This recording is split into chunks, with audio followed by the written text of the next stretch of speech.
Aujourd'hui,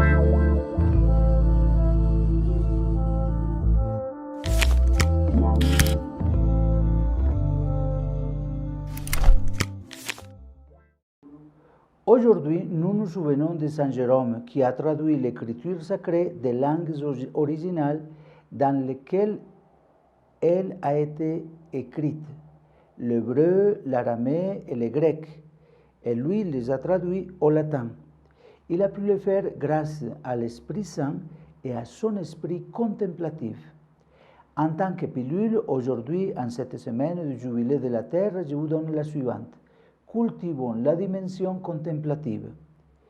Il est important de cultiver la dimension contemplative, c'est-à-dire de regarder la Terre et la création comme un don et non comme quelque chose à exploiter pour le profit.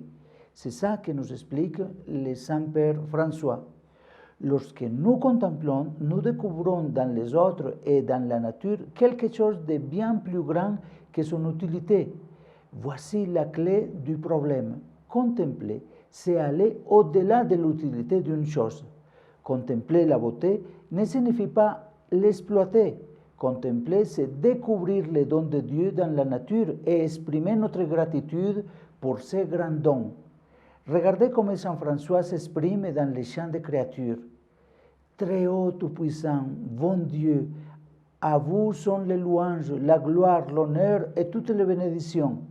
À vous seul, très haut, ils correspondent, et aucun homme n'est digne de vous mentionner.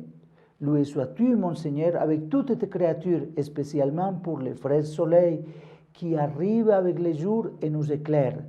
Loué sois-tu, mon Seigneur, pour la serre lune et les étoiles qui, dans le ciel, vous les avez rendues diaphanes, précieuses et belles.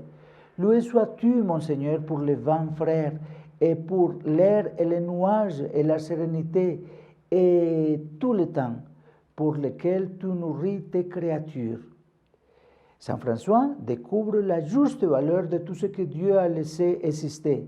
Contempler la nature et nous aide à découvrir la valeur intrinsèque des choses que Dieu leur a données. Comme de nombreux maîtres spirituels qui ont enseigné ciel, terre, mer, chaque créature possède cette capacité de montrer un peu le visage de Dieu. Chaque créature a cette capacité mystique de nous ramener au Créateur et à la communion avec la création. Par exemple, Saint Ignace de Loyola, à la fin de ces exercices spirituels, nous invite à la contemplation pour réaliser l'amour, c'est-à-dire à considérer comment Dieu regarde ses créatures et à se réjouir avec elles, découvrir la présence de Dieu dans ses créatures et avec liberté et grâce les aimer et prendre soin d'elles. La contemplation qui nous conduit à une attitude attentionnée, ce n'est pas regarder la nature de l'extérieur comme si nous n'étions pas plongés. La contemplation ne nous fait pas prendre conscience que nous sommes dans la nature, nous faisons partie de la nature.